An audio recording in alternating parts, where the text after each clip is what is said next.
শান্তি আর প্রগতির পতাকাবাহী সংগঠন বাংলাদেশ ছাত্রলীগের ৭৭তম প্রতিষ্ঠা বার্ষিকীতে সকলকে মুজিবীয় শুভেচ্ছা এবং রক্তিম অভিবাদন। ১৯৪৮ সালের ৪ জানুয়ারি জাতির পিতা বঙ্গবন্ধু শেখ মুজিবুর রহমানের নিজ হাতে গড়া সংগঠনটির নাম বাংলাদেশ ছাত্রলীগ। প্রতিষ্ঠাকালীন থেকে ১৯৫২ সালের ভাষা আন্দোলন, ১৯৬৬ সালের ৬ দফা আন্দোলন, ১৯৬৯-এর গণ অভ্যুত্থান, ১৯৭০ সালের নির্বাচন এবং ১৯৭১ সালের মহান মুক্তিযুদ্ধে যে সংগঠনটির হাজার হাজার নেতাকর্মী তাদের নিজেদের জীবন দিয়ে, নিজের বুকের তাজা রক্ত ঢেলে দিয়ে এই দেশকে স্বাধীন করেছে, সেই সংগঠনটির নাম বাংলাদেশ ছাত্রলীগ।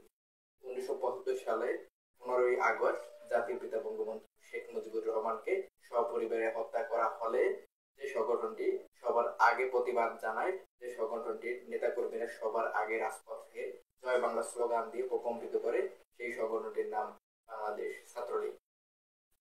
১৯৯০ সালের স্বৈরাচার এরশাদ বিরোধী আন্দোলনে যে সংগঠনটি নেতৃত্ব দেয়, সামনে থেকে নেতৃত্ব দেয়, তার নাম বাংলাদেশ ছাত্রলীগ। ১/১১-তে জাতির পিতা বঙ্গবন্ধু শেখ মুজিবুর রহমানের সুযোগ্য তনয়া দেশরত্ন শেখ হাসিনাকে কারাবন্দী করা হলে তাকে কারামুক্ত করার জন্য যে সংগঠনটির নেতাকর্মীরা রাজপথে নেতৃত্ব দেয় এবং কারামুক্তির জন্য স্লোগান ধরে, তার নাম বাংলাদেশ ছাত্রলীগ। আপনারা জানেন, দেশের যে কোনো ক্রান্তি লগ্নে, বিশেষ করে আপনারা দেখেছেন সাম্প্রতিক সময়ে করোনা মহামারী, ঘূর্ণিঝড়, বন্যা কিংবা যে কোনো প্রাকৃতিক দুর্যোগেই যে সংগঠনটি এদেশের মা মাটি এবং মানুষের পাশে দাঁড়িয়েছে, দেশের মা এবং মা মাটি মানুষের জন্য কাজ করেছে, তার নাম বাংলাদেশ ছাত্রলীগ। দেশের যে কোনো ক্রান্তিতেই যে সংগঠনটি বুক উঁচিয়ে দাঁড়ায়, তার নাম বাংলাদেশ ছাত্রলীগ। কিন্তু অত্যন্ত পরিতাপের বিষয়, সাম্প্রতিক সময়ে কোটা সংস্কার আন্দোলনের নামে এই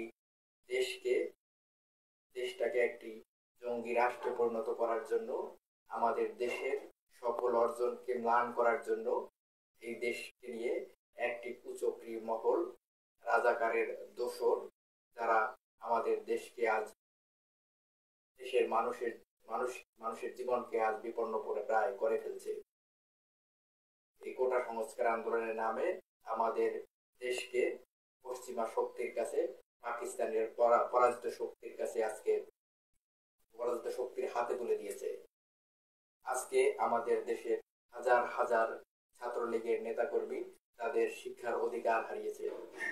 আমাদের ছাত্রলীগের নেতাকর্মীরা যখনই শিক্ষা প্রতিষ্ঠানে যায়, তাদেরকে মব জাস্টিসের নাম করে তাদেরকে পিটিয়ে হত্যা করা হচ্ছে। আমাদের হাজার হাজার ছাত্রলীগের নেতাকর্মীর নামে মিথ্যা মামলা দেওয়া হচ্ছে।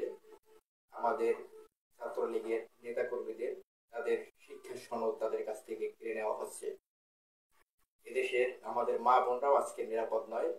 আমাদের এদেশের হাজার হাজার নারী আজকে ধর্ষণের শিকার হচ্ছে, তারা রাস্তাঘাটে নির্বিঘ্নে চলতে পারছে না। এদেশের সাধারণ মানুষ তাদের ৩ বেলা ভাত খাবার সামর্থ্য হারিয়েছে। নিত্য পণ্যের দাম আকাশচুম্বী।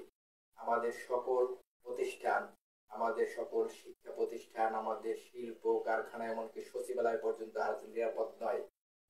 সকল প্রতিষ্ঠানে আজকে লুণ্ঠন করা হচ্ছে, আজকে সকল প্রতিষ্ঠানে আগুন দেওয়া হচ্ছে। এদেশের হাজার হাজার আওয়ামী লীগ, যুবলীগ, ছাত্রলীগ, স্বেচ্ছাসেবক লীগের নেতাকর্মীকে পিটিয়ে, কুপিয়ে, গুলি করে, আগুন দিয়ে পুড়িয়ে হত্যা করা হচ্ছে।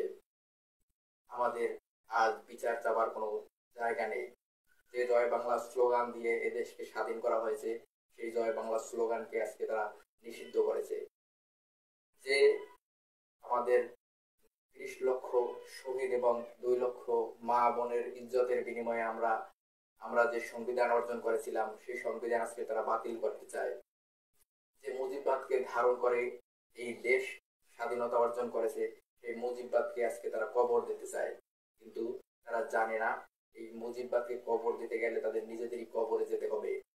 সংগ্রামী বন্ধুরা, সংগ্রামী ছাত্রলীগের ভাই এবং বোনেরা, আজকের আর আমাদের বসে থাকার সময় নেই। এই দখলদার সুদী ইউনূস সরকারের হাত থেকে আমাদের দেশকে মুক্ত করতে হবে, এদেশের মুক্তিকামী জনতাকে মুক্ত করতে হবে। এই সংগ্রামে আমাদের ছাত্রলীগের ভাই বোনদেরকে নেতৃত্ব দিতে হবে। জয় বাংলা স্লোগানে এই দেশকে আবার প্রকম্পিত করতে হবে। জয় বাংলা স্লোগানের মাধ্যমে আমরা এই দেশকে শত্রু মুক্ত করব, আমরা আবারও হায়না মুক্ত করব। আমাদেরকে মনে রাখতে হবে আমরা মুজিব সৈনিক, রক্ত যখন দিয়েছি রক্ত আরো দেব, এদেশকে মুক্ত করে ছাড়বো ইনশাআল্লাহ। তোমার আমার ঠিকানা পদ্মা মেঘনা যমুনা।